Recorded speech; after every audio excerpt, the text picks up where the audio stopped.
Welcome to the Deep Dive, Emerald City Hockey's Seattle Kraken podcast. Hey everybody, and welcome back to the Deep Dive, Emerald City Hockey's Seattle Kraken podcast. RJ, things look different behind you. Yeah, they sure do. They feel different behind me. You have noticed, congratulations, that yes, I am in a new apartment. So still getting things moved right now. As you can see, the background behind me a lot more clear than usual. No ECH banner yet. No framed photos yet. But there's going to be a cool background behind me at some point once I get everything set up. You might notice also during the course of the podcast, my water that I always have with me is in a red Solo cup because we're still moving a lot of the dishes and such.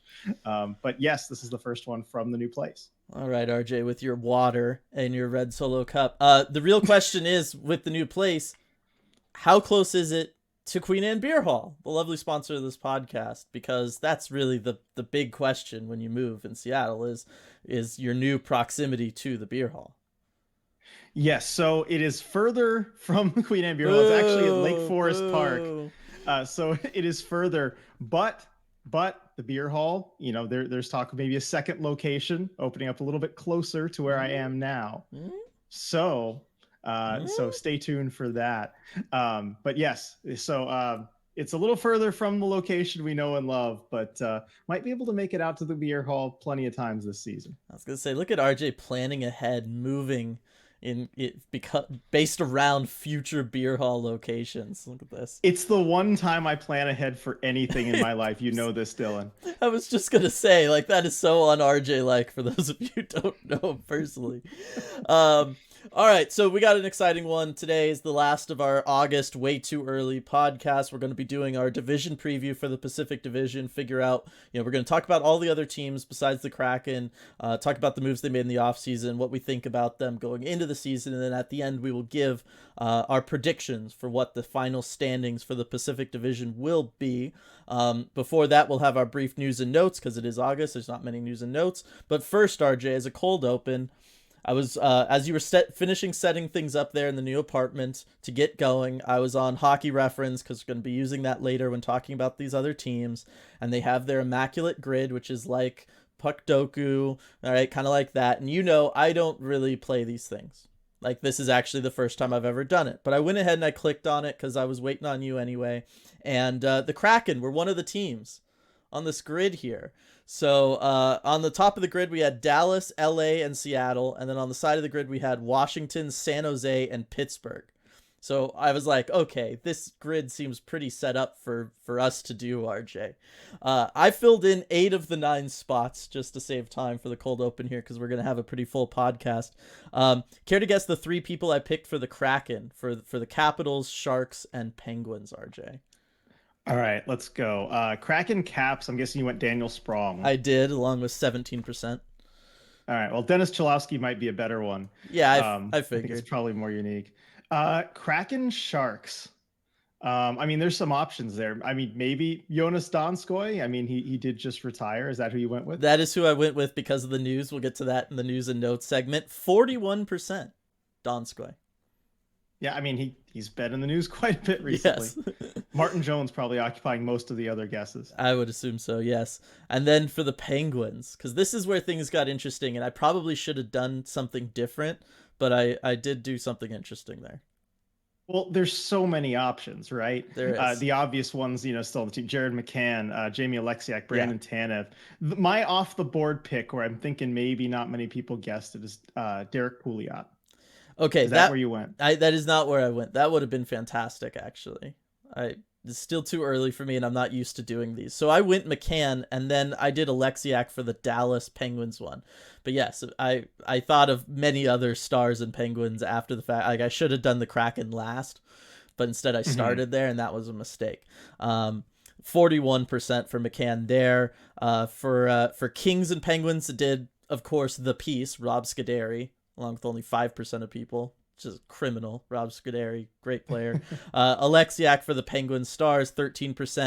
Antti Niemi for Stars, Sharks, RJ, with 5%. Yep. I thought that was a nice pull. That's pretty good. This is embarrassing, but I really was struggling with the Sharks Kings. I just went Rob Blake. I don't know why. I just really struggling with the Kings today. Devin 24%. Setaguchi would be the one that I always think of to try and game Yeah. the thing, not have it I would have gone be a high Todd percentage. McClellan, but I don't think that would have counted. And then Didn't exactly play. Capitals stars Brayton Holtby. But the one I haven't done because I'm just totally spacing, RJ. So here you are. You can help me complete my first grid here. Capitals Kings. What? Why? Interesting. Why can't I think of anybody on these two teams? My first thought is Nick Dowd. Is Does that that your work? is that your final answer? Sure, that's my final answer. I know he played for both teams. I was just trying to think of a better one. We did it. There we go.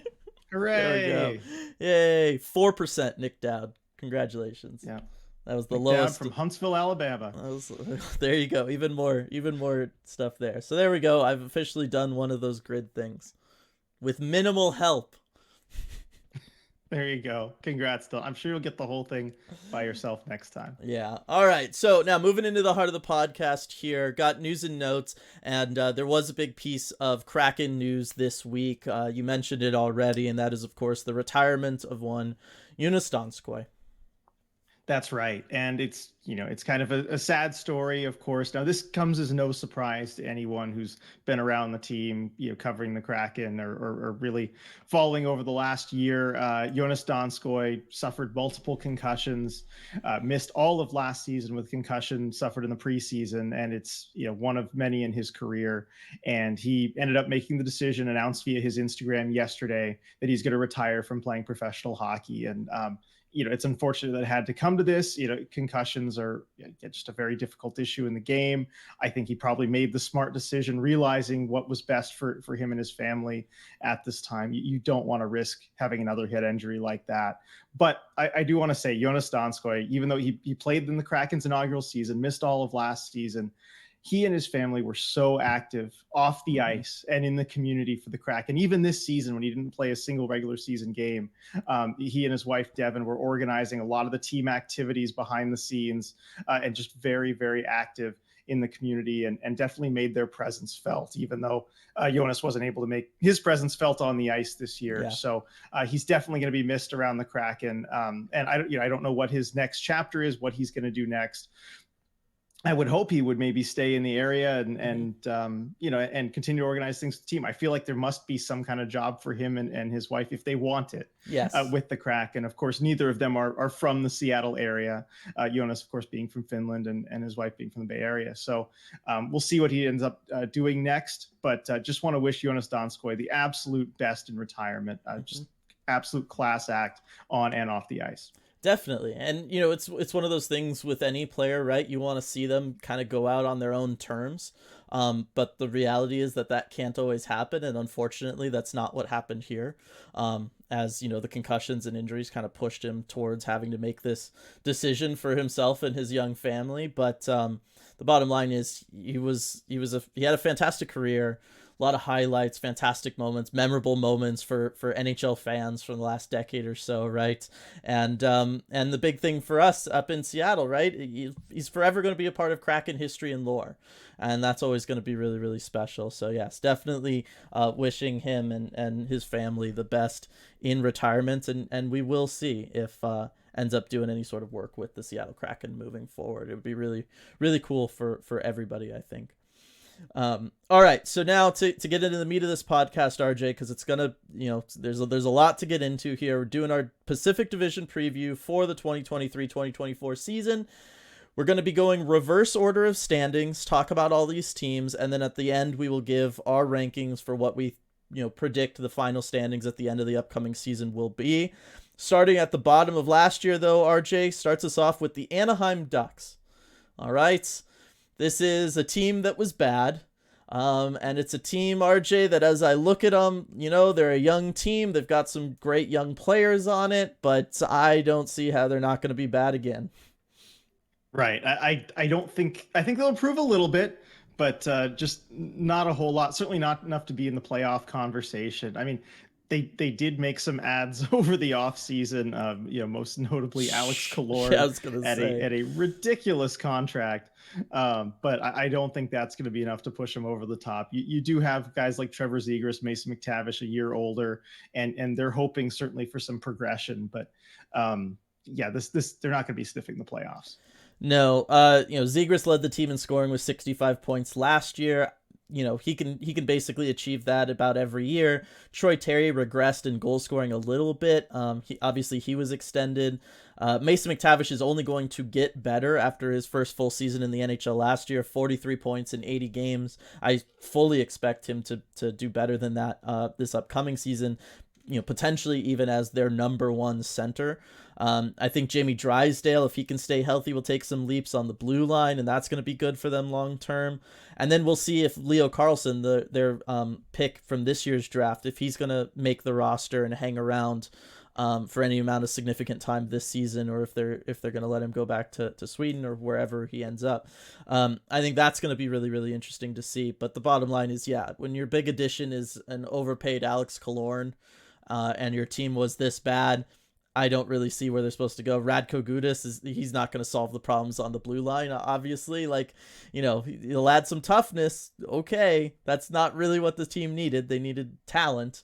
That's a little different. So we'll see, and then we'll also see. I think the big question is going to be they didn't trade John Gibson over this off season. I've already gone on the record. I think it'll happen during the season that John Gibson gets moved. I still hold by that. And let's be real, I know he hasn't been the same goaltender as he was in years past lately. I still think losing him will hurt them down the stretch too if they do trade him. Interesting. I don't think it'll have much of an impact. I think this is just generally how goaltending works. And Gibson hasn't been playing that well for the Ducks anyway. I think you could make a good argument that with some added motivation on a new team, he might get back closer to his former self. But I don't know how much that's going to impact the Ducks anyway. I just don't think he's ever going to get back to that goalie that he was with them. So it probably. Oh yeah, I'm not saying that, but I'm saying their other options are even worse than Gibson, an unmotivated Gibson, right? Like look at what the goaltending they got last year. Fair enough. Fair enough. You look at the other options. Yeah, there's nobody else there who's kind of an obvious workhorse. It's going to be more of a tandem type situation, and nobody inspiring a ton of confidence there. But Dylan, my question for you though, when we look back at the Pacific Division preview and really the Kraken part of the preview last season, they had just finished third to last in the league. Yeah. We had no indications of them being a playoff team. We figured they're a young team, and we thought they would take a step forward just by virtue of having another year and have a season that even if they didn't really make the playoffs, they announced, okay, we're here. We're not a pushover anymore. Mm-hmm. Watch out for us next season because we're on the right track. Right. Do you see the Ducks having that kind of a season, or do you expect them to just fall out flat on their face like they did this past season? I think they should be a little bit better than they were last season, just because, like we said already, right? It's another year for all of their young players, right? Jamie Drysdale should take a step forward. Mason McTavish, definitely, I expect him to take a step forward. And, McTavish, I mean, his ultimate ceiling is certainly at least a point per game player, if not better. So if he approaches that this year, that is definitely going to help this team. I still don't think, though, that they have the depth that, say, the Kraken did last year that was allowing them to take the step all the way up to a playoff team. I don't think that they have that. I certainly don't think they have the blue line depth that, say, the Kraken had, and I don't know about the goaltending either.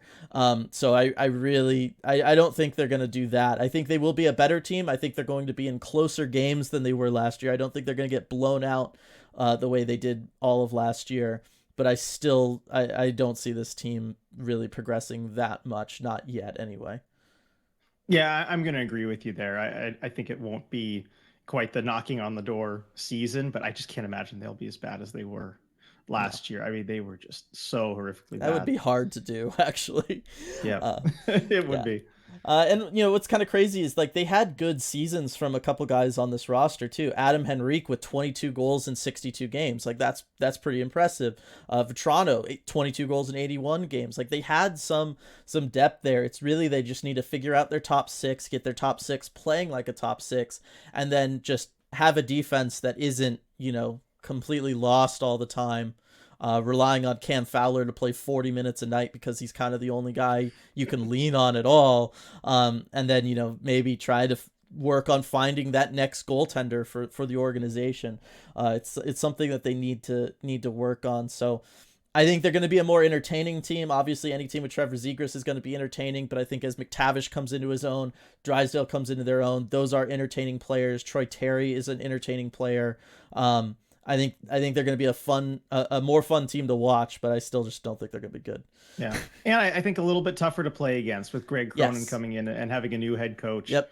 The guys are all going to want to play for him. That first year new head coach effect. And he should bring in some structure, right? And that was part of their problem last year, was it didn't seem like on the ice they had a lot of structure. There wasn't a lot of cohesion between all the moving pieces.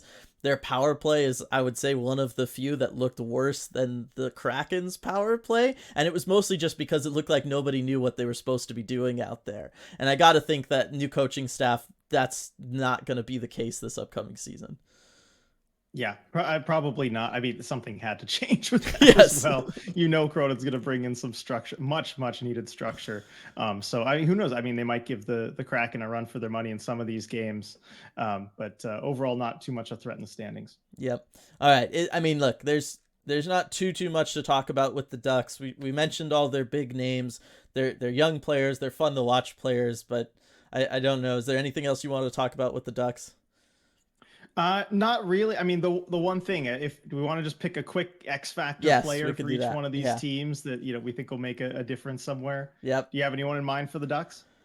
I mean, is it cheating to say Mason McTavish? Right? Like, is it crazy to go like, hey, this guy? No, you go with whoever you want. He had the 43 points last year. I just think he's going to get more ice time this year. I think they're going to slowly start working him towards being that future 1C for this organization. It's kind of what he's destined for. I think this year we might see some of him playing with Troy Terry.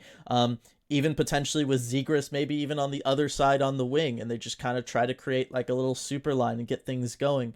But I think Mason McTavish is going to get closer to 20 minutes a night instead of 15 that he got last year. I think he's going to get more time on the power play. I think that's going to help him out a lot, help him build some confidence. And I think Mason McTavish is going to have a season where he's going to be at 65 to 80 points.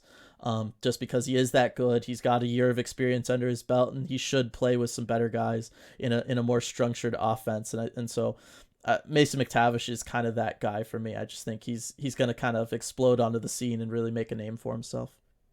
All right, good choice. I'm going to go with another high draft pick recently, Jamie Drysdale. Yeah, love it. Missed a lot of last season, only played 8 games. And you talked about Cam Fowler needed to play 40 minutes or so, just to keep them in at some games. And they're going to need some reinforcements on the blue line. Radko Gudas, he'll munch minutes, but they're going to need somebody else who can move the puck. And really long-term, too, Jamie Drysdale is going to have to be the guy. And he's going to have to bounce back this season. So I think their blue line, it's going to go as Jamie Drysdale goes, if he can bounce back and just provide some secondary scoring, puck moving, all of that. Yeah, it's going to be interesting because last year in those 8 games, no points for him, only 8 shots. Like he wasn't looking like himself already, and then the significant injury happens. It's going to be interesting. But yeah, I think they're going to be able to kind of figure things out. I'm really interested to see what kind of their middle 6 does. Henrique, Vetrano, they repeat things. Does Ryan Strome figure it out here at Anaheim, RJ? Maybe. No. He potentially could, Yeah, maybe. Can you get yourself traded somewhere else? Yeah, that might be what some of these guys end up having to play for. All right, so moving on to the next team, RJ, the San Jose Sharks. Another team, they struggled as a team last year pretty mightily. Only 22 wins, 16 OTL losses, though, RJ. That's a lot of Gary Bettman loser points for the Sharks last year. They had a real thing for losing in overtime. They really did. They just had a knack for it. You knew every time it was going to OT, they were going to find a way to lose. It was actually kind of entertaining to watch. It was. Now, the real question for them is, they ended up trading Timo Meier. That was something that was long talked about. They end up moving him at the deadline last season. But ultimately, the big question for the Sharks is, they were a bad team last year. how much worse are they going to be after losing Erik Karlsson, who had 101 points as a defenseman, and he is now a Pittsburgh Penguin? Because that's really the question with this team, right? Right. And I think the answer is significantly worse. I mean, you look at their just the team goal differential with Karlsson on the ice versus without him on the ice. It's the difference is startling, really, when you look at it. And with Erik Karlsson gone, I mean, a lot of their offense ran through him. You look at their blue line, and there's just basically nobody left.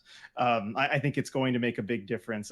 You look at where is the offense going to come from on this team, and there's no clear answer at all.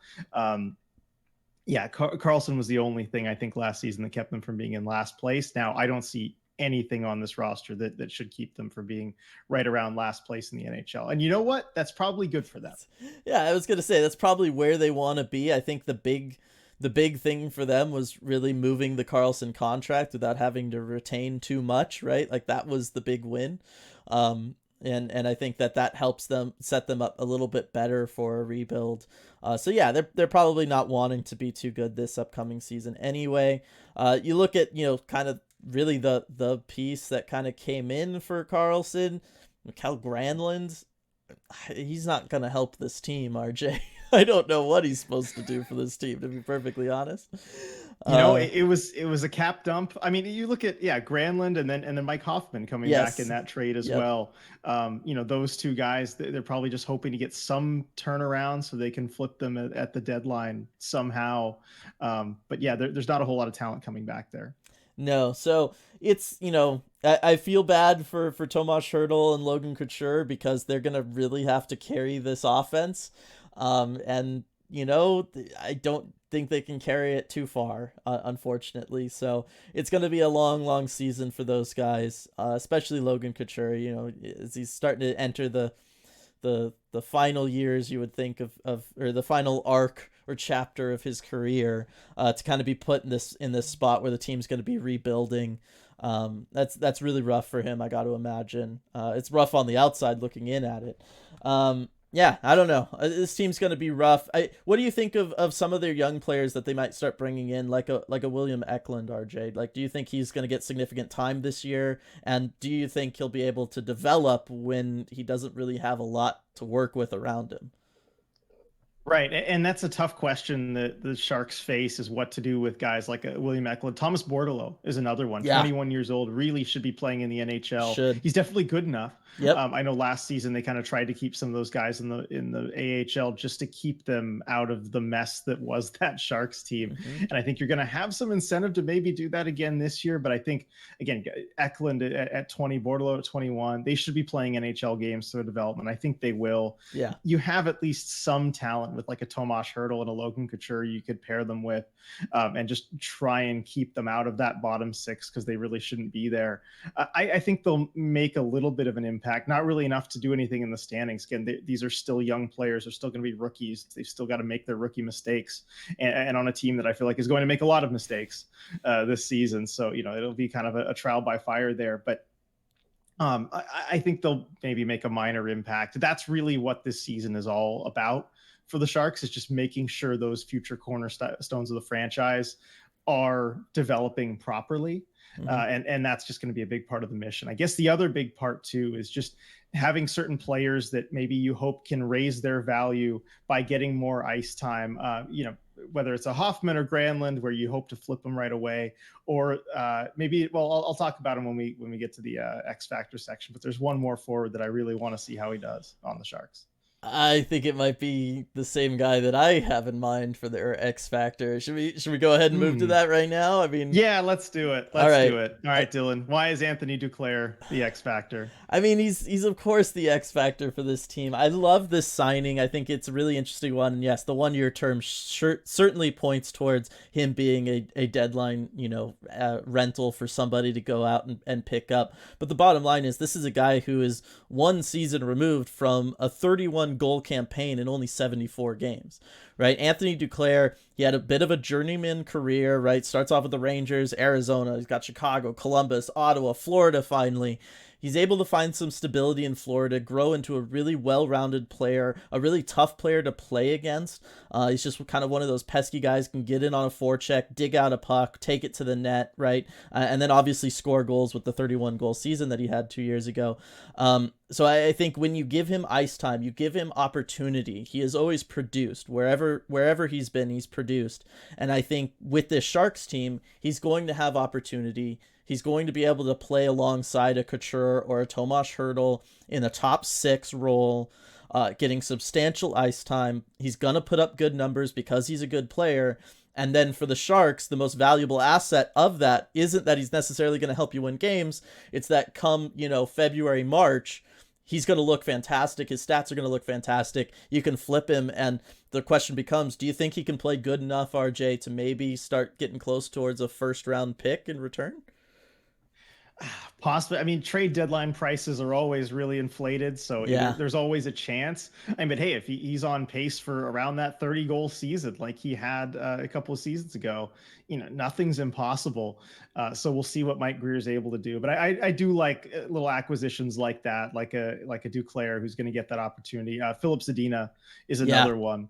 With Detroit letting him go, former high draft pick, and possibly getting to play with fellow Czech Tomas Hertl. Mm-hmm. I think that they could have some chemistry there. So little things like that. They're trying to take little victories away from this season, I think. Yeah, no, I think that's the way it's going to be. But the bottom line is, it's kind of similar to Anaheim, like we talked about it. There's some stuff to like at forward. The bottom line though is this blue line is not good, and goaltending is going to be a big question mark as well for them. And so, goaltending is just funny. Look at this. Kaapo Kakkonen was quite bad for them last season, and he'll probably still be around this season. And then Mackenzie Blackwood has had a rough go of it recently. Just the goaltending inspires zero confidence. But you know what? That's the good thing about goaltending is it's basically random. So who knows? Both those guys might be amazing. Yeah. It's entirely possible, though not probable.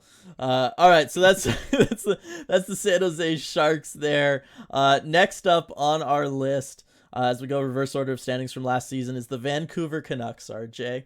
All right, so it'll be the first full season with Rick Tocchet behind the bench. Or I guess I shouldn't get ahead of myself. Maybe it won't be a full season, but presumably it'll be a full season with Rick Tocchet behind the bench, RJ.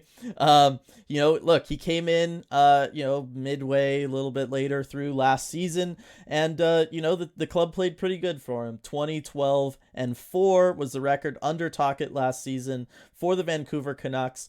The question is, can they keep that going? Is Pettersson truly back after that 102-point campaign, the 39 goals? JT Miller, is he, going to keep doing what he's doing, all that kind of stuff. And I don't know. Vancouver is a tough one for me, RJ, looking at this roster, because there are certainly pieces, but then there's other aspects of it that you're still just like, are they going to keep giving Tyler Myers 21 minutes a night? Because that doesn't seem like a good idea. Right. This Canucks team, they're one of the toughest to predict, I think, as far as when we project the actual standings, because they have a lot of good pieces. It just feels like the same old story for the Canucks. Yeah. They had a really bad start to last season, and they got hot toward the end, but nowhere near hot enough to sniff the playoffs. Nope. But that, of course, convinced management that, no, we can't tear it down and do the rebuild that we've been needing to do for a long time. We can just turn right back around and try and contend right away, and we can make some moves that that go toward that end. We can sign a Carson Soucy to a 3-year deal, try and bolster our blue line here that, still just looks too weak to really contend. Yeah. And players like a JT Miller, who there were talks about him being moved, traded away, like those kind of Connor Garland. I think they were just looking at him to get rid of him as a cap dump, but he's still there. Brock Besser, another player that was definitely in trade conversations, where the Canucks could have moved players out to try and get a little bit of cap flexibility and maybe try and rebuild or retool, but seems like they've elected not to do that. They're going for it again with the team that they have, maybe hoping that a new coach can be the answer. And Dylan, like, is their plan ever really the answer? Does this ever work? I guess they got to the second round one time, and Thatcher Demko managed to get them to 7 games by himself. But This just feels like more of the same from the Canucks. I think they'll do better than last season. I think they'll be probably around where the like Flames were or something, where they'll maybe be sniffing a playoff spot toward the end. But I mean, I've just seen this story too many times before. I'm right there with you, but I'm also I think I don't know. There's like a weird bit of me that thinks this could be the year that they maybe figure it out a little bit. Like I Really? don't know that they're gonna be like, okay. Are you a great. Rick Tocchet believer? Do you like the roster? I mean, why? It has nothing to do with Rick Tocchet. It has everything to do with I actually kind of like what they did to their blue line. Like this blue line looks so much better. There. It looks so much better than the blue line that they had last year, right? Like it's infinitely better. So you've got Quinn Hughes. He's going to do what he does. Tyler Myers is going to do what he does. You're just trying to wait out this final year of that contract. But I loved them going out and picking up Roenick. I think that was a fantastic trade for them last season. They're going to need to figure out a long-term contract for him, but he is a really good defenseman. Carson Soucy, I think, we saw him last season in Seattle. We know what his limitations are, yes, but I also think that he could be a top 4 defenseman. He can play on their second pairing, and he will hold his own, provide some physicality. He can move the puck, especially if he's in a system that's going to want him to move the puck maybe a little bit more, or in a style that better suits him than what existed for the Kraken. I think that could work out for him. So I like what they did to the blue line. I think their top 4, it looks so much better than it did last year, and I think that's going to help stabilize things. And look, if the defense in front of him is better, maybe Thatcher Demko plays better too, because that was part of their problem last year. And anybody who was around last offseason knows I was constantly arguing with Vancouver Canucks fans week after week, saying that Thatcher Demko, I just don't think he's an elite goaltender. Everybody trying to tell me he was wrong. Bottom line is he very much proved me right last year. He struggled mightily. But it's not entirely his fault. His blue line was atrocious in front of him. I think he can bounce back some this year, in part because of that blue line. And if he bounces back, the blue line plays better. They have enough forwards, RJ, to win them games. Yeah, they do, and that's what we saw when they went to the second round. Is if the blue line can just be good enough, or the goaltending can make up for that. We saw Thatcher Demko kind of make up for a bad blue line. Then they do have the offensive firepower that they can get something done. I think the blue line is much improved. I think Philip Roenick, I love that addition to the blue line. I don't like how they did it. I still think it was a dumb trade for them, giving up the draft pick that would turn into Axel Sandin Pellikka, who I know you're a big fan of, and a second rounder. To bring it was in a lot. Roenick. It was too much. I think that was an unwise move, and same thing also with the Oliver Ekman-Larsson buyout, which is absolutely brutal. They won't feel it this year on the cap, but they'll certainly feel it the next few years, where it just, again, it feels like this other just shot in the arm to get them just trying to chase that 8 seed while suffering in the future. But I guess looking at this team, I can't hate it. I also just don't think they'll be able to put it all together. I think they'll just have some kind of drama or something that that's certainly possible. Where it'll fall apart. That is definitely possible for them. Real quick, I just want to kind of go through Pettersson. He had the basically 40-goal, 100-point season. Repeatable, yes or no? Yes. Yeah. I think it is repeatable, especially in a contract year. I agree. JT Miller, 30 goals and 80 points. Repeatable? I don't think he will. No. Yeah, I don't think he will, but I think he'll be close, right? Like 75 points isn't going to be crazy for him. Yeah. Quinn Hughes, going to be a point per game guy. That he's proven that's repeatable. Andrei Kuzmenko, 40 goal season again, RJ. Repeatable? Oh man, I don't know that he gets to 39 again. I was gonna say, I love the player. It wouldn't surprise me. He just hangs out around the net, and you know what? Pucks find him. That kind of stuff is repeatable. Like those goals, that continues to happen the way he plays. When I tell you this next number, I'm gonna then ask again if you think it's repeatable. 27.3. That was his shooting percentage last year. 27.3. Again, just for people listening who don't know, look at how many like 12% is average. Yeah, okay. I'm not saying he's going to shoot at that high percentage again, but Dylan, look at how many backdoor tap-ins. Just like watch his highlights. Look at how many tips, backdoor tap-ins, stuff like that he has. Those shooting percentage on those is near 100%. Look, I don't think it's going to stay that high, but the way he plays, I mean, he's a goal scorer. That's the type of player he is. He is. And this is one spot where I think it might pick up. The last guy I'm going to kind of do this with is Brock Besser. 18 goals, 55 points. Repeatable, yes, it should be, because I think that's low for him. Or certainly the player that forever Vancouver's been telling us he is, or expecting him to be. Right. And so I do think it's one of those where if Kuzmenko does naturally regress a little because 27% shooting is just insane, I think Besser could be the guy who helps pick up some of that, because the bottom line is Besser is talented enough to be a 25 goal guy. Right. Like, that's not crazy for him. He's done it before. Yeah, no, it's certainly possible. And I think he's a guy who's maybe due for a little bit of positive regression there. Had a rough season last year. And I understand the Canucks not wanting to sell low on him. I think he is due for a bit of a bounce back. Yeah. Now, here's the thing. Blue line getting better, Demko playing better, all that stuff will help. What's this bottom six? Does it exist? Like, it's not. No. It's no, it's no. It's just not good enough. I mean, I like the Suter signing. I do too. I like Niels Höglander, but he should be in a kind of complimentary top six role. I don't know about him in the bottom six, but yeah, I mean, you like Phil DiGiuseppe, Dakota Joshua. Yeah. I mean, what do you do with that? Yeah, I don't know. So I think that's going to be the other thing that kind of holds them back over the course of the season. But the bottom line is, it's going to be an entertaining team, right? Like, this feels like the Ducks in a couple of years, where are they going to have all the pieces to be a true cup contender? Maybe not, but they're going to have some really, really good players, and it is going to be an entertaining team to watch one way or the other. Whether they're winning or losing, it's going to be exciting, right? Like, that's what this Vancouver roster tells me. Yeah, no, I'm looking forward to watching them this season for sure. Yeah. All right, X Factor, RJ, for the Vancouver Canucks. Who is it? I mean, we talked about him a little bit earlier. My original pick, I was going to go with Filip Hronek. Is that still okay? Yeah, go for it. All right. Yeah, because they're going to need a solid number 2D behind Quinn Hughes. They can't get anywhere without it. So I think Filip Hronek's going to be the X factor there. There is nobody else on this roster who can do that job. No, there isn't.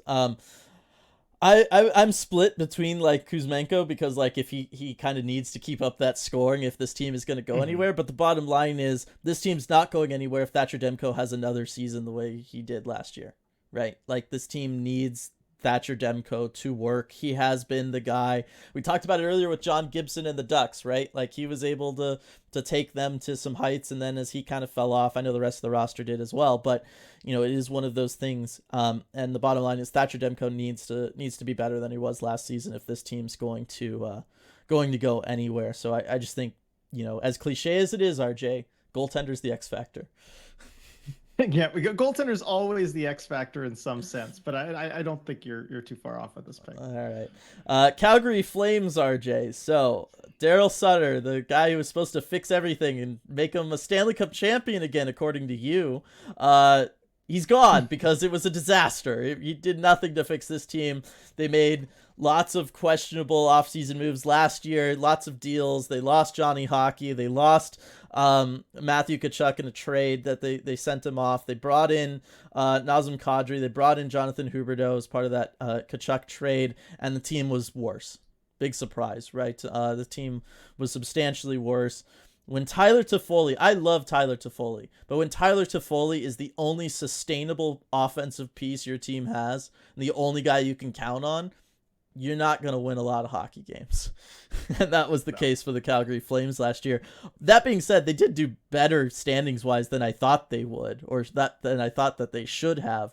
And that is a credit kind of to the depth that they have and the coaching that they were receiving from Sutter. But he's gone now. And I don't think you can count on them having kind of a middle of the division floor anymore just from the Daryl Sutter effect. Exactly. And they were right up in it until the very end for a playoff spot. I mean, they were competing with the Winnipeg Jets right till the very end of the season. And at the end of the day, just watching those games, because the Kraken were kind of in that race as well and looking for when they would clinch. So I watched a lot of those games. It just looked like a team that did not want to save their coach's job by making the playoffs. That really did not want that. And so it was kind of clear there that they had the talent. The play was so inconsistent. And given all the stuff that's come out about Sutter recently, like, you can kind of see why that inconsistency might have existed. And so the Flames are a big question mark here, because on paper, they have enough talent to be a playoff team. Yep. But how much, the biggest question for me is, how much was Daryl Sutter the problem by himself? because I think you look at this roster on paper, they have the talent to be a playoff team, Mm-hmm. but they also have some potential holes there, or Yeah. guys that might not be as good as they once were. You have big names that are maybe on the wrong side of 30 and should be regressing at some point. How much was that? How much was Sutter? I don't really know what exactly to expect from this team. I think we'll find out in the first 15 games or so, but Mm-hmm. predicting it right now is really difficult. Yeah, well, and there's all that, and then also the one offensive piece they could count on last year that I mentioned, Tyler Toffoli, is gone. So Yep. that's And not other good. guys might be too. Look, the Flames, they have some decisions. If you take a step Yes. back, from the team on the ice and look at the roster management perspective, this team could look very different by the end of the season. Mm-hmm. You have guys on expiring deals, pending UFAs like Elias Lindholm, Michael Yeah. Backlund, most of the blue line, almost all Hannafin, Yes. Tanev, Zadorov, like their new GM, Craig Conroy has a lot of decisions to make here Mm-hmm. as far as what he's going to do with this roster, and does it even stay intact? I think maybe some people expected some of these names to be moved during the offseason. Toffoli was really the only big one to go, but with that much uncertainty, I don't even know what this team's going to look like by the end of the season. I don't either. I think a lot of it's going to come down to Lindholm and Hannafin, and they're going to let them play the beginning of the season here in Calgary, right? You're going to try to sell them on the culture, the new culture that you're building there, and everything. And the bottom line is, if come the midpoint of the season they're not feeling it and this team isn't in a playoff spot, I gotta think they're gone.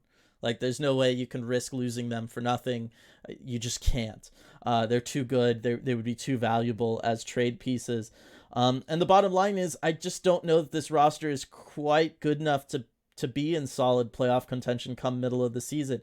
You need a heck of a bounce back from Jonathan Huberdeau. 55 points last year. Like, I get it. He wasn't happy. He was in a very different situation of what he was in Averaging Florida. less than 17 minutes of ice time a game too. I think Yeah, it's clearly going wrong there. there was a lot going wrong there. There's no way that it's going to be that bad again. But at the same time, I don't know what his upside is in this with this team anyway. Nazem Kadri, 56 points. I mean, that's probably as good as you could have expected. Maybe 24 goals. I know he only shot 9%. You can maybe expect some more goals, but he's going to be 33 next year. I don't know realistically what you can expect out of him throughout the regular season.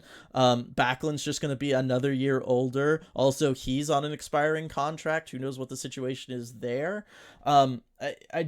I don't think that this team has enough offense, RJ, to carry it, and I don't know that you can count on a bounce back season from Markstrom in net to help you out, or the arrival of Dustin Wolf if that is that's what should happen.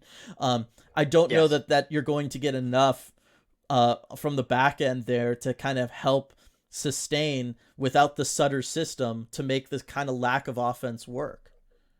Well, you mentioned goaltending, though. I mean, looking at Jacob Markstrom, obviously not a good season for him last year. Just looking at the basic numbers, 892 save percentage, but like that's so far off of his career numbers. Yes. Like he's not that kind of goalie. Do you think a bounce back is potentially in the cards? I mean, looking at it, I'd say possibly, but I mean, then again, he is 33. Looking at goalie aging curves, that just kind of might be it.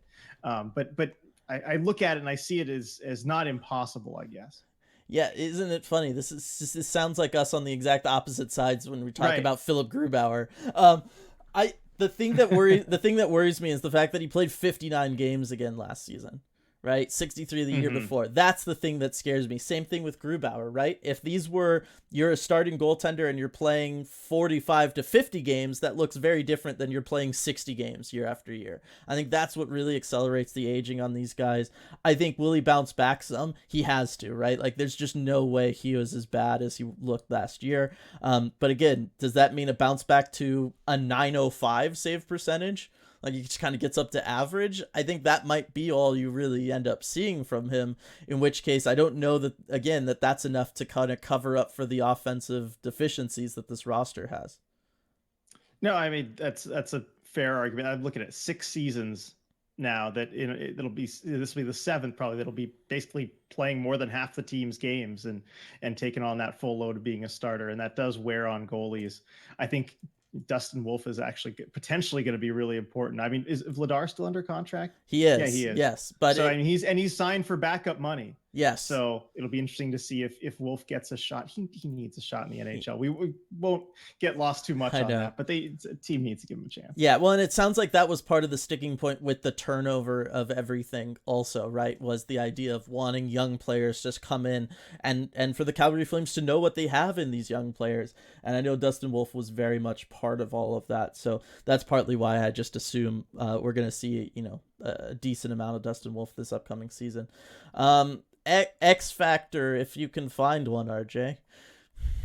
I can find a whole bunch of X factors. I feel like because so many players. Well, look, so many players kind of need to turn it around. I mean, you could point to like a Kadri who needs to have a kind of a bounce back as far as the shooting percentage. You could point to a new addition like a Yegor Sharangovich, who basically is the return in the Toffoli trade, and you're going to need to replace some of that scoring.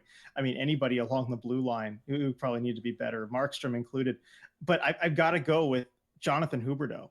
It just seems obvious to me, and I know it's probably too obvious of a pick, but you just simply cannot have your superstar winger who you traded Matthew Tkachuk for, who you signed to a contract that goes all the way to the end of the page at $10.5 million, even though he's 30 years old right now.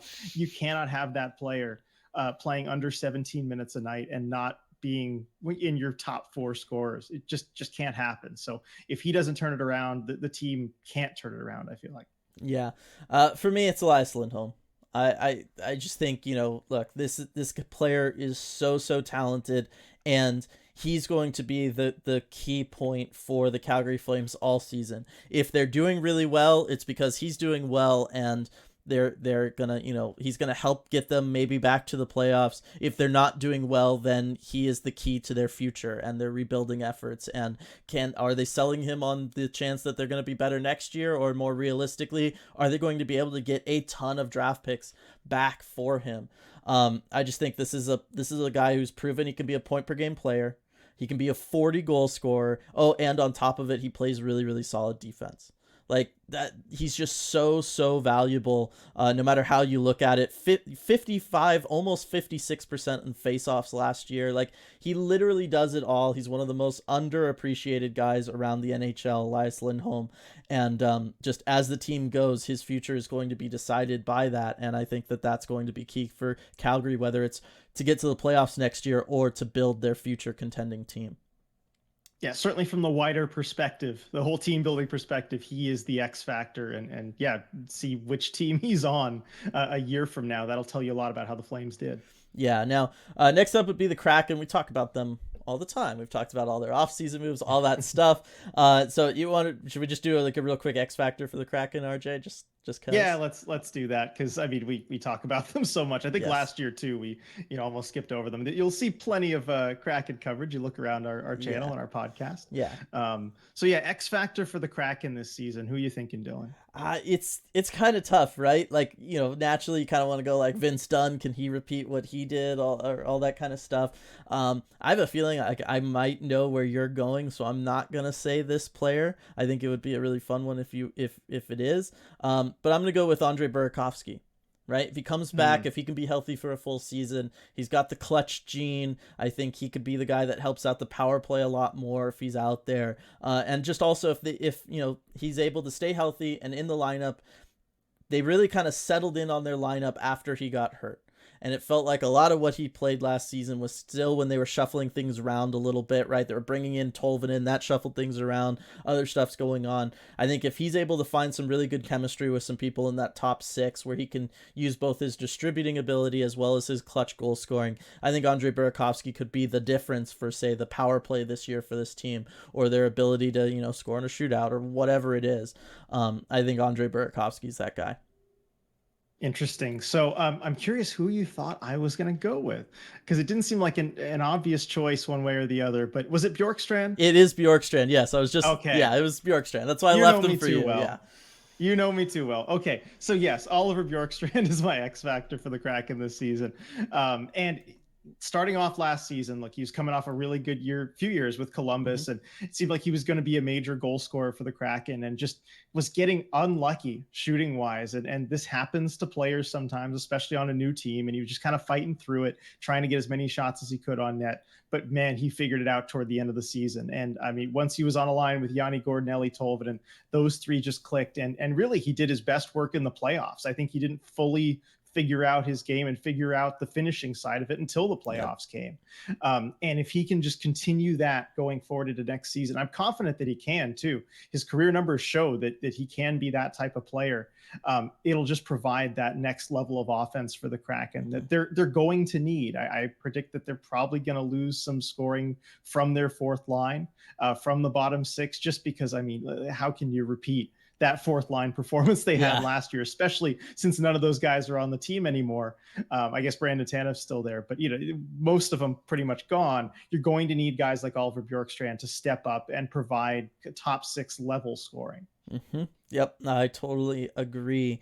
All right, so now into the teams, the three, locked in playoff seeds from the Pacific Division last year, RJ. First up is the Los Angeles Kings, who, arguably had the biggest splash in this division of the offseason with that massive Pierre-Luc Dubois trade, bringing him in, sacrificing maybe some of their depth to bring in that kind of future franchise center replacement for an aging Anze Kopitar.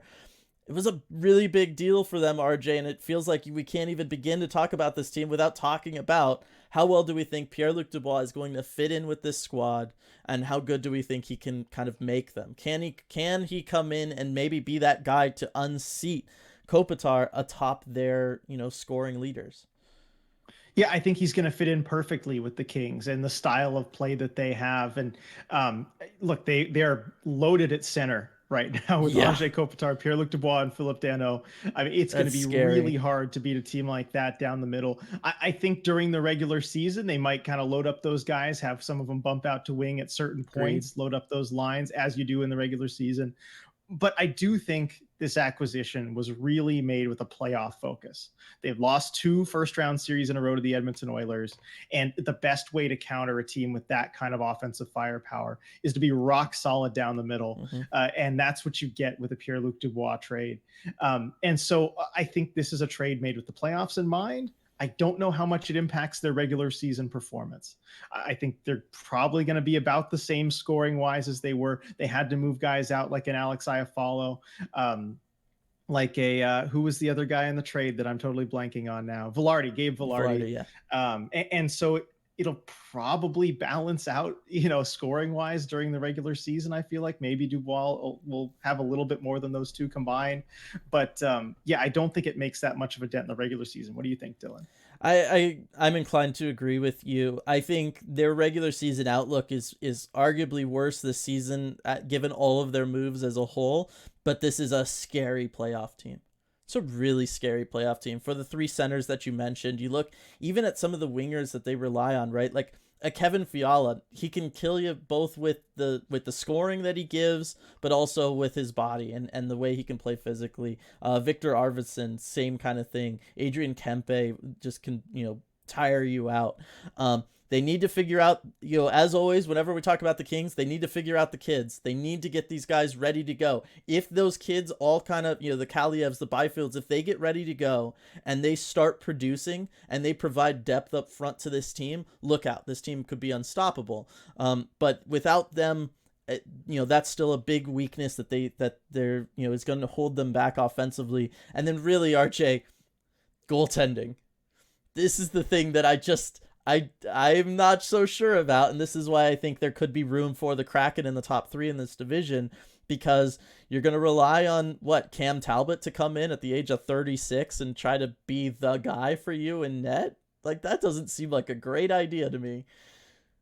It's probably not ideal, but I actually kind of like the plan. I like Cam Talbot as a goalie, and you know what? Phoenix Copley played all right, good enough for them last season. And you know what? They're going cheap in net. I like this strategy. That's where you should devote your resources.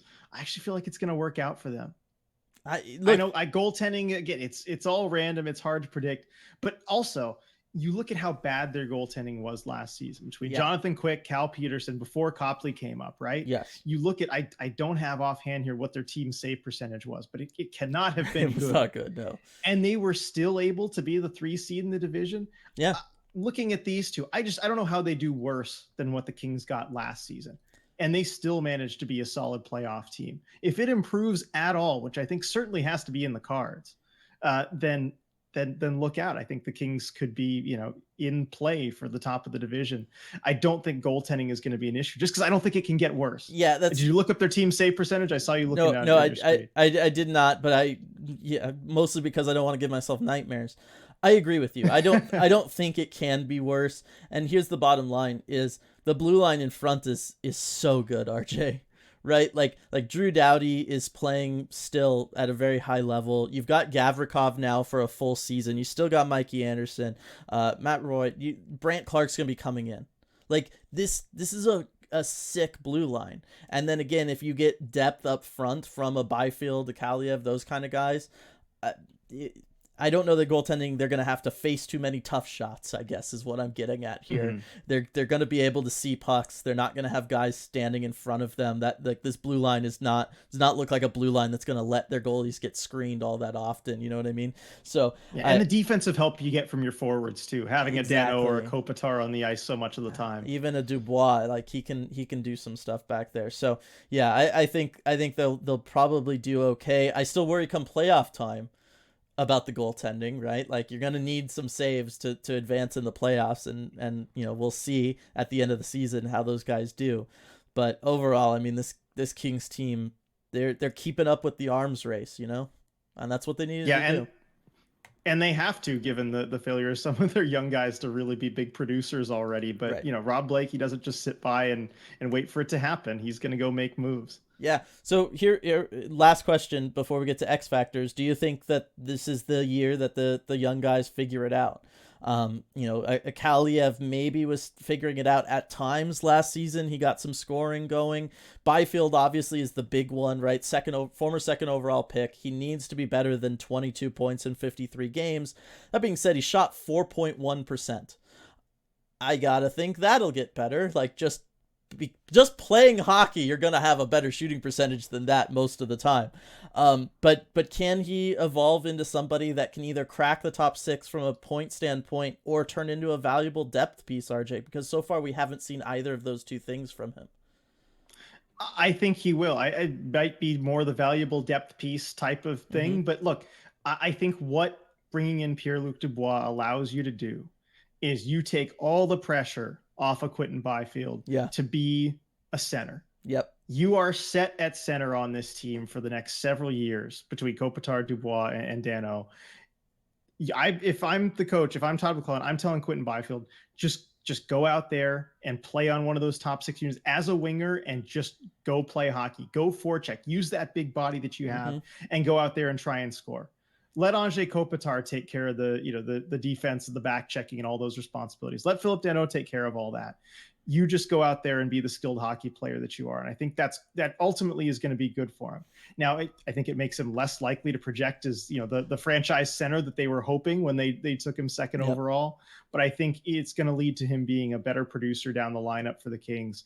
And that'll end up making a difference. And I mean, that's why I was going to go with him as my X factor. So I can leave it there. But I think Quinton Byfield's going to be the X factor. They're going to need that secondary scoring in LA. One of those young guys is going to have to figure it out. Yep. And I think Byfield has the best shot. All right, I'm going to go with a different young guy as my X factor. All right, and this is a young player on the blue line, and it's the rock star Brant Clark. All right, and now I know the hype around this kid is insane. He's done nothing to make it die down at all either. He loves feeding it. The bottom line, though, is at every level he's played, whether it's an international competition, whether it was playing in Slovakia, whether it was coming back to the OHL, he's backed it up. And look, did he get walked a couple times in the 9 games he played at the NHL level last year? Of course he did. No young, offensively minded defenseman isn't going to just get destroyed at the NHL level his first season or two. But the bottom line is he is so uber talented. that I just think he is going to come in. He's going to help provide secondary scoring from the blue line for this team. And when you look at an NHL landscape where everybody's looking at who could be the next, I mean, dare I say Cale Makar? I don't know, like, he'd be that transcendent, but you look at the next defenseman who could put up 70 points, ask 100 NHL executives, 90 are going to say Brant Clark, probably. So I just think the bottom line is that journey's got to start somewhere. Is he going to have his moments this year where things look rough defensively? Absolutely.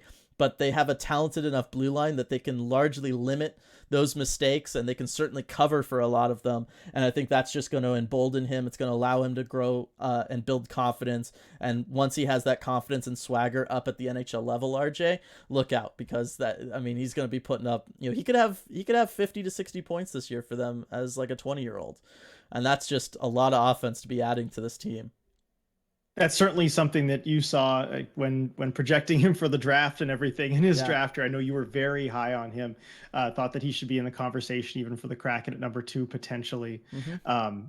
Just a very good player, and could be a thorn in the Kraken's sides for a while to come if he reaches that potential. Yeah, I know. I don't like talking about all these young X factors like Brant Clark and Mason McTavish, RJ. It's rough. Thankfully, the Kraken have their own, and guys like Matty Beniers and Shane Wright. But boy, it is scary, the long-term outlook in this division. All right, next up, we got 2 teams left. The Edmonton Oilers, RJ.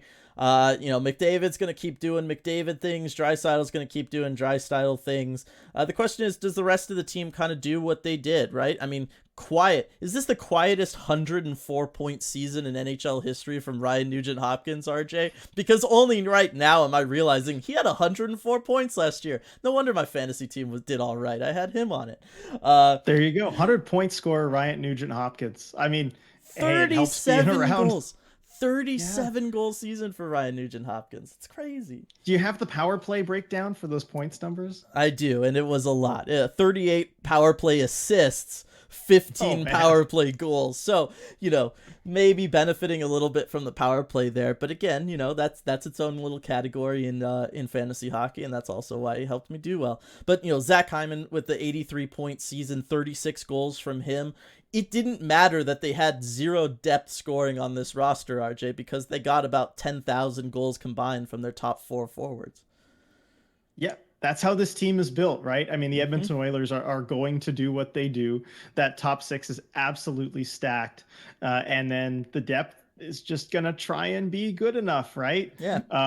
It hasn't really changed much. Look, the Oilers don't have a whole lot of flexibility with their roster to make these kind of moves. They made their big move last season at the deadline, bringing in Matthias Ekholm. He's going to be there for a full season. 33 years old, though, so you don't know when the decline is going to happen.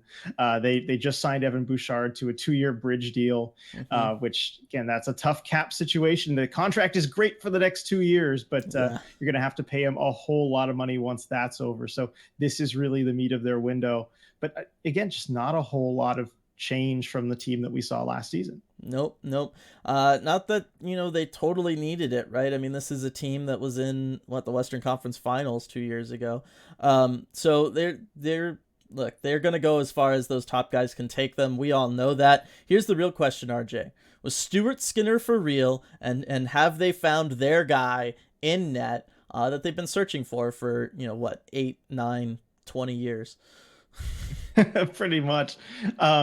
Look, I think Stuart Skinner, at least as a just decent regular season goalie, somebody who can be good enough for you in the regular season. I think he's at that level. 914 save percentage this past year, 913 and 13 games the year before. I had been saying for a while that they should start Skinner over, Mike Smith during those days when Smith was in net. Rough playoff performance from Skinner. I don't know. Look, goaltending's kind of random. I don't know that he's just a good playoff goaltender, though. He just looked kind of leaky. So I think he'll do his thing again in the regular season. He'll be good enough. Look, when the team scores as much as the Edmonton Oilers, you don't need your goalie to be amazing. No. And I think Skinner will get that job done at least. I mean, for me also, the Jack Campbell, you still got him under contract for 4 years. And man, the Oilers, it's clear how little faith they have in him, even though he looked like clearly the better goaltender in the playoffs as they were getting eliminated by the Vegas Golden Knights, they would not turn to Jack Campbell, even though he seemed better. It just shows how little trust they have in him. So, I mean, that's a big question for me too, is do they try and get him back on the right track? Do they have a choice but to try and get him back on the right track? I don't know. I think that's just got to really hurt a goalie's confidence when Stuart Skinner was playing as poorly as he was in the playoffs and Campbell still wasn't given the opportunity to start games. So I want to see where they're at goaltending wise and if Campbell can bounce back at all. Yeah, that very much felt like a learning moment for a younger head coach in Jay Woodcroft, didn't it? Like, he was sticking with his guy, right? Like, he got us here. He was playing better all regular season. I'm going to stick with my guy and let him try to work through it. And you learn pretty quick in a 7-game series, you can't do that because you lose 4 games and you're done. So you really got to be better. And I think that he'll have learned that lesson. I think, Skinner probably play about the same as he did last season. Maybe there's a little bit more of a book on him around the league now. Maybe there's a little bit that comes off the top. I got to think Jack Campbell bounces back some. I just think being, a full season, having been there, I think coming back, I think he's going to be motivated. He is somebody, I would agree with everything you said about the playoff stuff and getting to him, but he is somebody that we've seen work through so much in his career already. Right. I mean, this guy was taken 10th overall. That first draft you and I went to together, right, by the Dallas Stars, one of the bigger busts, and then is able to come back out and have a career and end up getting this payday to go to the Edmonton Oilers and all that kind of stuff. So I think Jack Campbell's got the mental makeup to find a way past all that kind of stuff. I just don't know that, this is a great situation for any goaltender to be in just because of the blue line in front of you. Right. Ekholm helps, but guys like Bouchard, he's not focused on helping his goaltender. He's focused on helping feed the offense. Right. And he should. That's what he's good at. This team is built around offense. But as for the rest of the blue line and then the depth issues that they have at forward, unless you just build your bottom 6 at forward to just be super defensive and just, hey, we're not going to allow any goals while our top guys are on the bench, finding oxygen from having to play the entire rest of this game. I don't see how this is a good spot for any goaltender to be in regardless. And I think that just wears on you over the course of a season. So I think the fact that they got both of them is going to work out okay because they can just ride them in tandem. And I think Woodcroft is going to handle it all better than last season. I think go for it. Yeah, it's a different story in the regular season versus the playoffs too, as you mentioned. But you got 2 guys who at least can play. Yeah. All right, X Factor time. I'm going back to the blue line with Darnell Nurse because the bottom line is they are paying him like he is one of the top defensemen in the NHL, and what he gave you last year was so far from being one of the top defensemen in the NHL. I'm a big believer in Darnell Nurse. I defended this contract. I very much think he is that guy, or he can be that guy. But boy, were there some brutal, brutal moments from Darnell Nurse last season, both in the regular season and in the playoffs. I think he can be the minute muncher who can play, 23 and a half minutes like he did last year, but I think he's got to play a little bit better than he did when McDavid, Draisaitl aren't on the ice. Like that's, he's got to play better when those guys aren't out there. I think he can, but without that, I think their playoffs are, they're going to struggle because, you need to rely on those big defensemen come playoff time. And if they can't rely on him again next season, I think a lot of this other stuff's not going to matter. Right now, Nurse, he was, especially during the playoffs too. I think, with took a dumb suspension also and everything. There was a lot of mistakes there. And that was, one of those cautionary tales we kept pointing to when we were talking about a Vince Dunn extension, right? Yeah. Where if it came into that Darnell Nurse neighborhood of the $9 million a year and just, it's so hard to live up to, even if you're a good defenseman, it's just hard to live up to that kind of contract. You took my pick there. So I'm kind of trying to buy some time here for the next one. But you know what? I think I'm going to go with Evander Kane. Yeah. And because I think I want to see, for the Oilers too, if they're going to get to that real next level and be consistent, Evander Kane needs to play a full season for them. Yes. And he hasn't done that yet. And it's not, been entirely his fault, I guess, with that freak injury, from last season. But look, the Oilers are going to need Evander Kane to be healthy and effective if they want to be a cup contender. And I know that's more of a, come playoff time type of thing, but they're just a different team with him in the lineup. The scoring edge that he brings. And also I think just the potential for him not to be there for whatever reason, right? Yes. Feels like something always happens, whether it's his fault or not, feels like something always ends up happening where he's not able to play that full season. He's 32. He also plays a really physical style of game. Does that wear on him at some point? The injury this past season, wasn't really a result of that, but maybe that happens at some point as well. Right. And if he breaks down, I think you're going to have other guys that step up. And I don't know who else, as far as the depth guys that can really step into that role. Nobody can. Look, the Oilers have two classes of players, and I don't think anyone can step into that role effectively. So I'm going to go with Evander Kane. All right. I think that's a good pick as well. Oilers. I mean, it's you go as far as McDavid can take you. Which is pretty far. I mean, really, McDavid and Draisaitl, those are the two X factors. Yeah, really. Yeah, but we got to try and pick somebody else. Yep. All right, last but certainly not least, the defending Stanley Cup champions, the Vegas Golden Knights. It hurts to say, not going to lie.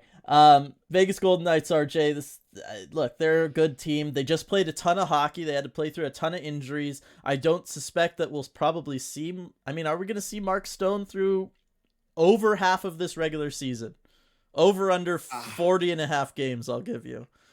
I'll take the under on that with Mark Stone. I mean, reports are that his back is or was okay. I know he break his wrist in the final game of the, where they won the Stanley Cup too. I mean, that'll heal, but big question marks there. As with any team that wins the Stanley Cup and goes on a long run like that, you're going to have injury question marks because you take such a beating to get to that point. Vegas will be dealing with that at the start of next season and potentially beyond with a guy like Mark Stone.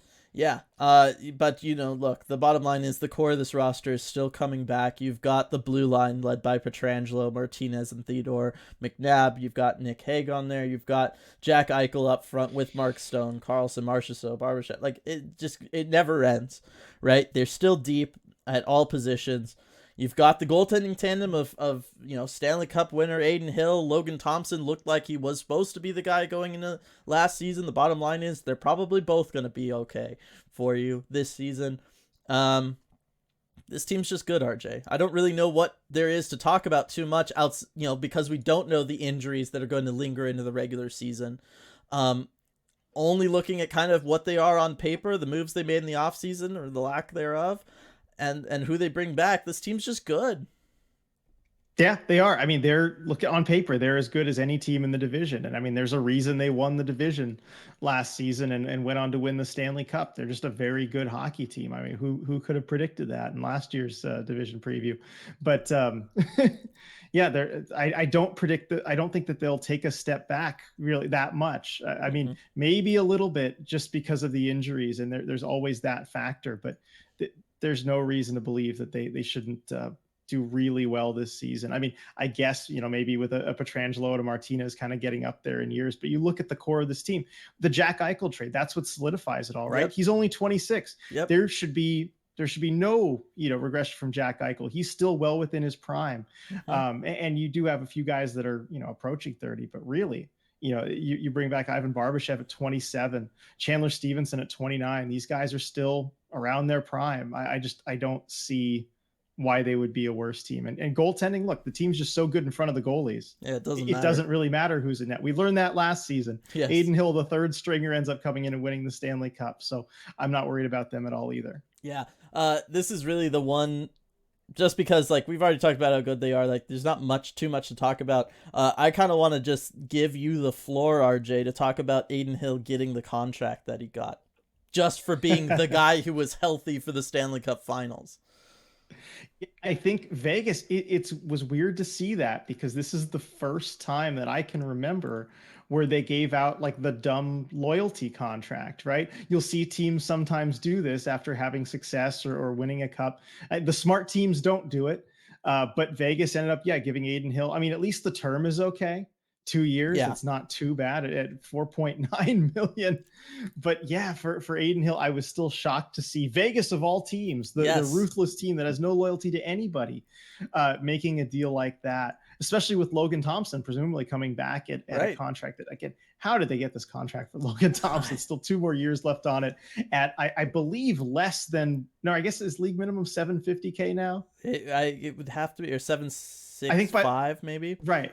By the end of this contract, I think it'll be less than league minimum for Logan Thompson, just because he signed it already. So but when you ridiculous. have that too, yeah, you have the potential to go so cheap in net, cheaper than any other team can. I don't know. I don't agree with the Adin Hill contract. He played fantastic in the playoffs. I still think he's a really good goalie. Yeah. But as that showed, though, when you have a team as good as Vegas is, it doesn't matter who's in net. You can find success with anybody. Yeah, I mean, he wasn't like either.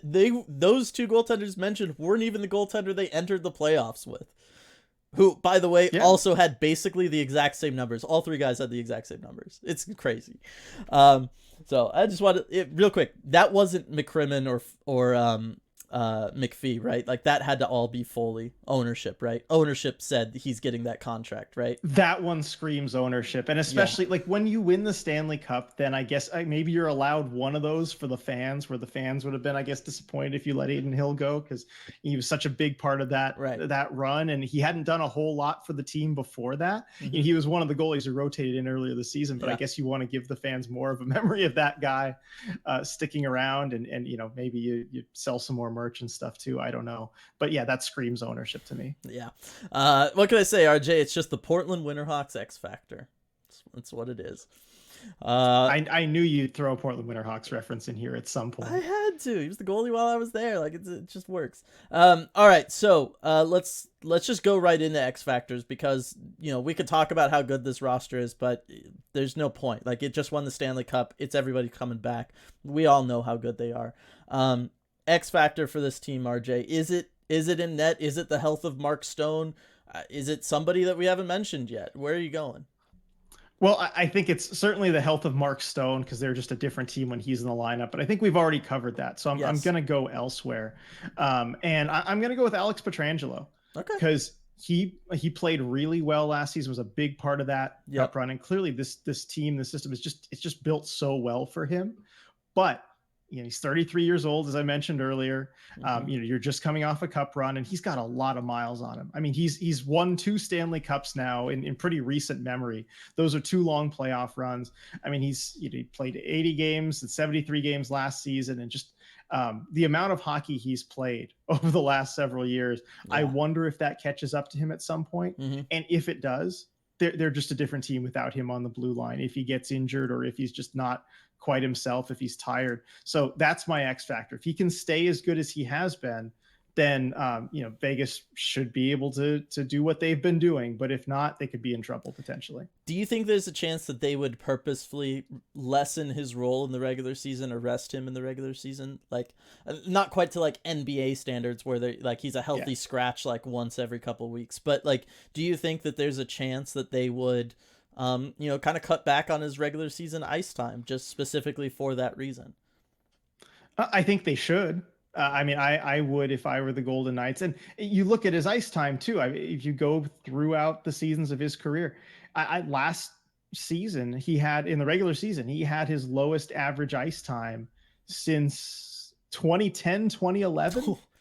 Yeah, it's a while ago. Since his first full year in the league, really. So I think maybe they might have made an effort to do that already, and maybe it paid dividends in the playoffs as he was able to play more. So that is something important, I think, to look at, is what his ice time is, and maybe do you cut that a little bit more?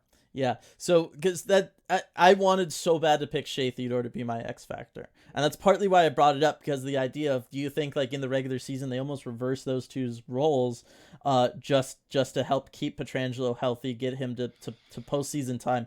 But the bottom line is, RJ, I couldn't go.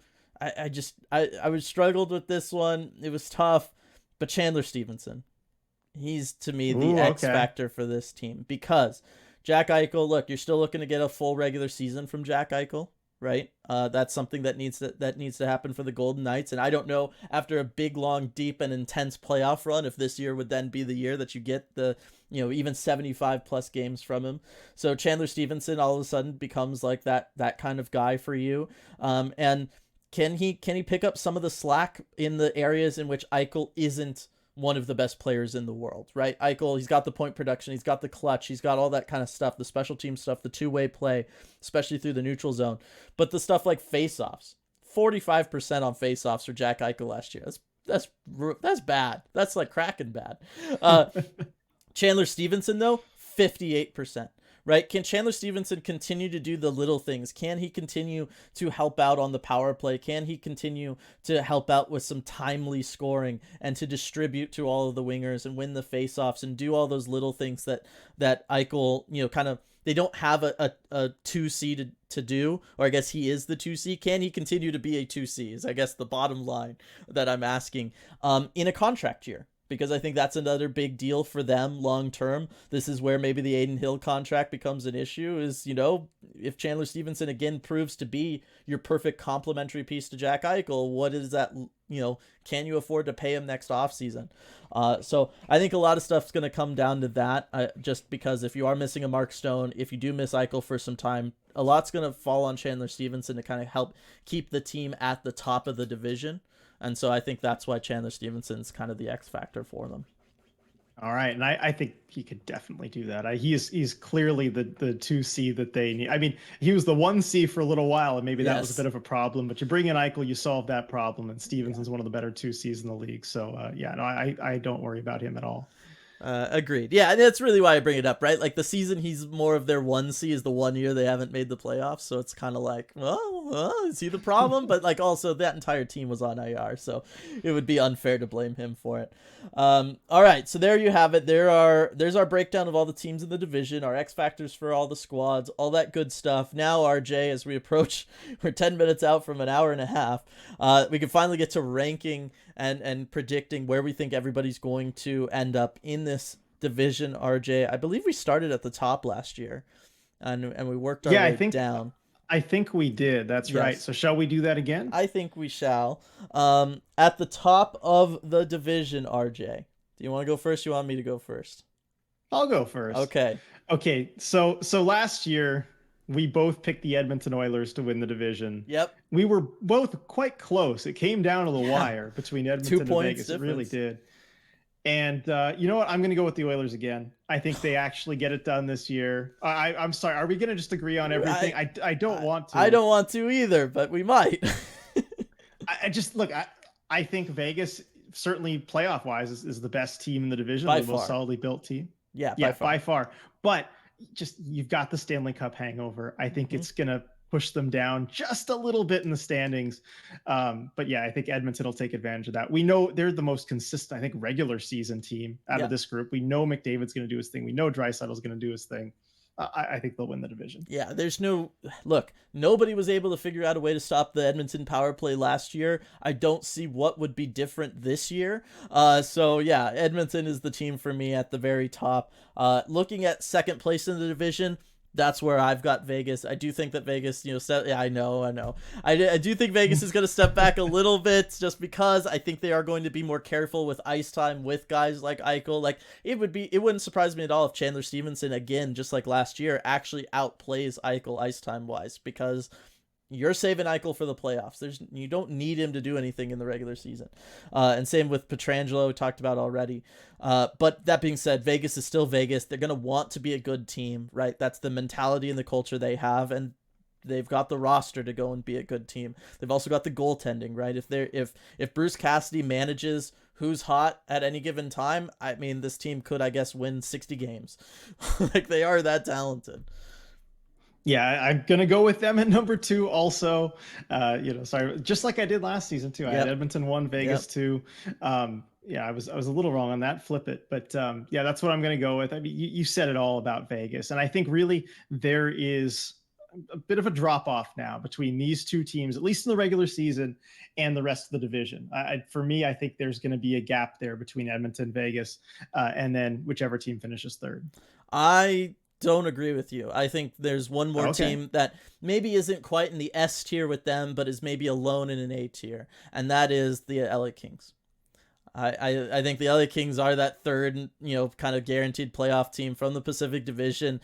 for all the reasons we talked about, right? Like they've got an incredible blue line. They'll get good enough goaltending. They bring in, a really solid other center in Pierre-Luc Dubois. And if the kids all step up, whether it's Brant Clark or Quentin Byfield or Kaliev, Turcotte, whoever it is, if they just get some depth scoring, that team's going to be really, really good.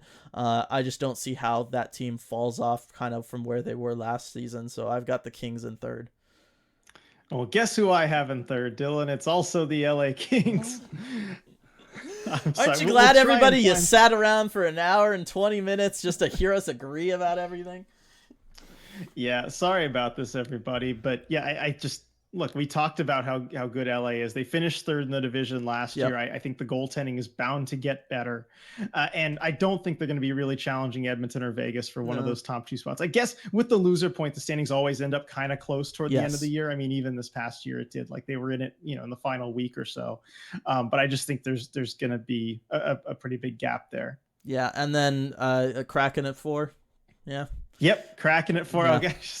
Yeah. All right. Okay. But to your credit, right? Like what you were just saying, there was only 11 points difference between Vegas and the Kraken last year. And think of how massively different those two teams felt all season long and going into the last couple months of the season, right? It didn't feel like they were close at all. And like, that's not to take anything away from the Kraken. It just kind of talks about how good Vegas or Edmonton was. Only 9 points separated the Kraken and Edmonton last year. So these are going to be close. We're not saying like this, Seattle is that bad or anything. Like Seattle has a fantastic team. I think they're guaranteed at the bottom, really, with, not assuming injuries and stuff, being that top wild card seed for the Western Conference. It's just, I think those 3 teams ahead of them are still just a little bit ahead of them as far as development and where everybody's at. They have more guys in their prime than Seattle do. But Seattle, they're such a deep team. We saw what they did last year. We just went through all 82 games last week, RJ, and basically said they're going to be as good as they were last year. So there's no reason to think they shouldn't be in 4th place in the division. Who do you have at 5, though? Maybe here's where we differ, RJ. Right, because I think we probably have the same bottom 2 in the division. Right? Yeah, probably. So, yes. I mean, in whatever order, yep. But I think really between Vancouver and Calgary here at 5 and 6, I think you can make a good argument either way. I kind of just want to go with the opposite of whoever you say, because I feel like I could make a good argument for either of these teams. I had Vancouver. I had Vancouver too. All right, no, I have Calgary now. Okay, Calgary. I'm just changing it to Calgary so I have something different. Okay, Calgary, look. This roster, they were competing for a playoff spot. They were right there at the end of last season. Yep. And that's with a coach that apparently they hated. and that still was like as low as they could go. Bringing another coach. I'm a big believer in the first year head coach bump, just having a different voice there, especially if the previous coach is someone you didn't particularly like. They still have a lot of talent on that team. I do think the goaltending is going to get better. I know we talked about Markstrom and playing all those games, getting burned out. I don't think it's going to be worse. Like 893, whatever the save percentage was. I don't think it's going to be worse. So I think Calgary is certainly capable of finishing above Vancouver. They're not as sexy a pick, really, certainly given how last season went. And Vancouver, I think they have so much talent that, and like flashy talent, right? Whether it's a Pettersson, Kuzmenko, Hughes, those guys who are really fun to watch.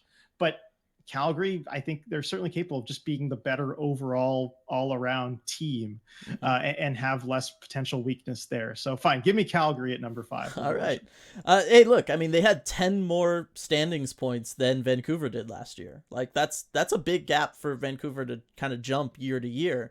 10 points. Did Vancouver get 10 points better? I mean, is with this coaching change I mean, the changes over this past offseason, getting rid of a coach everyone hates, did the Calgary get 10 points worse? There's I don't know. I think the combination of the two might help make it happen, right? Like 5 I don't points know each way. Yeah, like 5 to 6 points either direction, and then all of a sudden you're there. What's also interesting is all 10 of those points were loser points. Calgary had 17 OTL losses, Vancouver had 7. So it's literally, it was just because Calgary could get to overtime before they lost, and Vancouver couldn't. But yeah, Vancouver, this is the best Vancouver Canucks roster that's been there in years. Like a long time. And it's, again, I don't know that it's a playoff team, but it's the best roster that they've had in a long time. I really believe in that blue line. I think Thatcher Demko is going to bounce back, even though he's still not elite. And I don't think he's as great as Vancouver fans seem to think he is.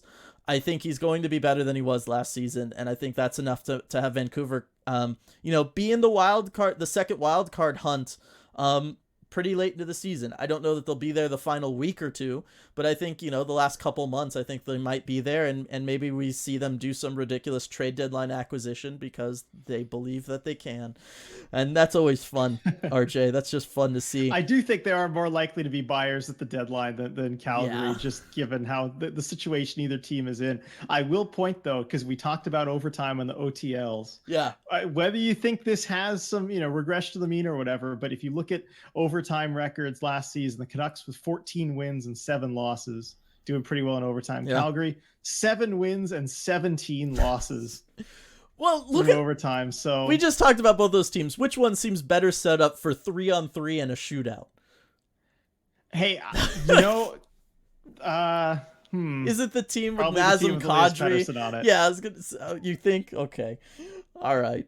All right. So for 6th in the division, we've got the inverse of what we just had, right? You'll have Vancouver. I have Calgary. Those teams are pretty close. I just think Calgary is slightly worse. I think they're in a transition, and I just don't know that they've got the depth of scoring. You can say something about Vancouver if you want.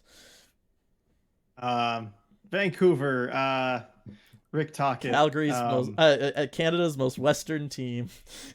There you go. They're trying every year. They really try. They really try. All right. So now for the fun bit, the bottom 2, RJ. Yep. Now we had a bit of a debate on this last season. Yeah. Between San Jose and Anaheim. Yep. I thought the Sharks were going to do just a little bit better than the Ducks. You thought the Ducks were going to do maybe more than a little bit better than the Sharks. Yeah. Turned out I was right, but I mean, I didn't think the Ducks were going to be that bad as they actually were. I thought it was going to be much closer. Yeah. All right. This one's is kind of tough for me, RJ, but I'm going to believe in Anaheim again and say that they can finish second to last in the division. That's how much I believe in the Ducks. There you go. Hey, going out on a limb there, and I'm sorry, but I have to agree with you. Yeah. Just because the Sharks are so bad. So bad. I don't know how they finish anything but last in the Pacific Division. They're just, certainly the worst. And I've followed the Sharks pretty closely for most of my life. Yeah, definitely the worst Sharks team in my lifetime. Yeah, it's going to be really bad. There's just no scoring there. Anaheim actually, let me check the 96 and 97 teams and such, because I actually hang on. But yeah, anyway. Yeah, like Anaheim at least has, like, they're the Vancouver light, right? Like they have some guys that can put up goals and some scoring, and they're further along in their rebuild, so they should be going up while the Sharks are going down, right? Like this would be the natural progression for where both of these teams are in their journeys towards getting relevant again. I'm not even going to say contending. I'm just going to say being relevant in the NHL. So that's I just think Anaheim's got to be better than they were last year, and I think they'll find a way to be, even if it's just only because Drysdale plays a full season and McTavish is better. Yeah, no, I think they just have more young guys who can step up. And I looked it up. Okay, maybe the 95-96 Sharks were worse than this team is going to be. Yeah. So we'll see. I wonder, like, post-lockout, do you think this San Jose Sharks team, with their blue line and goaltending, could set a record for most goals against? Ooh, what is the previous record, do you think? I have no idea. Like this would be something like maybe we would pause the recording and come back with, because I don't know how fast we could find it. But in a like post 05 lockout world, it's possible. Yeah, it certainly. Let's see, most goals against in a season. If I can pull this up on the NHL records really quick. I'm gonna pause the recording real quick while you do. Okay, so we're back. RJ, you found the answer to the previous record holder for most goals against in a regular season post 05 lockout, and who was it? It was the 2022-23 Anaheim Ducks of all teams, a team we've discussed a bit today, with 335 goals against. Now, so I think that gives a pretty clear measuring stick for where the record is. Now, I'm looking at Hockey Reference, and they say 338. So there's somehow a 3, like maybe empty netters. I'm on the NHL records page. That seems a little more trustworthy than Hockey Reference. The Sharks last year, for reference, had 321 according to Hockey Reference, which now we don't know if is reliable or not. But the bottom line is it's attainable in today's NHL. And I think the Sharks are going to have a really good shot to break that record. Yeah, certainly. We'll see how they do next season. The last season's Columbus Blue Jackets were also up there. I think they have the second highest total. So, hey, with higher goal scoring now, anything is possible. Anything is possible when your defense is led by the ghost of Vlasic.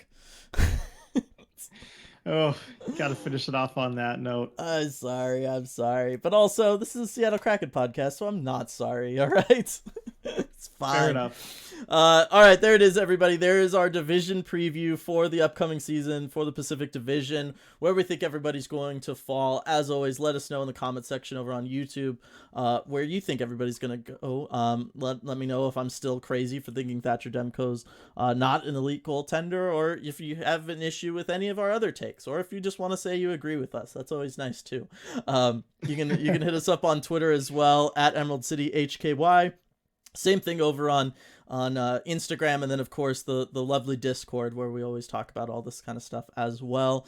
We'll be back at it next week. One more shout out to Queen Anne Beer Hall for sponsoring the podcast, even if RJ moved away from them. It's all right though, because maybe there's more coming. And we will see you all next time. Hey everyone, before we go, we just wanted to give a quick shout out to all of our awesome patrons over at patreon.com/Emerald City Hockey, especially our Terror of the Deep patrons. Absurdly Sane, Alex, Andrew, Anonymous, Ben, Brad, Burnt Creme, Kaylin, Chris, Cody, Connor, Coop, Daryl, Denise, DJ Singletone, Duthin, Eli, Elizabeth, Evan, Habak, Gaby, Gary, Gregory, Harry Legionary, Jay, Jane, Jeremy, Jessica, Joni, Joseph, Josh, Joshua, Katie, Keegan, Kepler, Kitty B. Kraken, Leanne, Light, Lonnie, Mark, Maya, Michael, Michelle, Noah, Nori, Nunya, Paige, Paul, Rayanne, Rebecca, Ryan, Sarah, Scott, C.A. Kraken, Sean B., Sean O., Sergey, Shannon, Shoeshine, Skeletal Tendency, Steve, Steven, Striatic, Hasty Kobold, Team YMIAT, Tank Commander Ty, Wendy, Strife, and Zane. thank you so much for making all this possible. We really appreciate your support.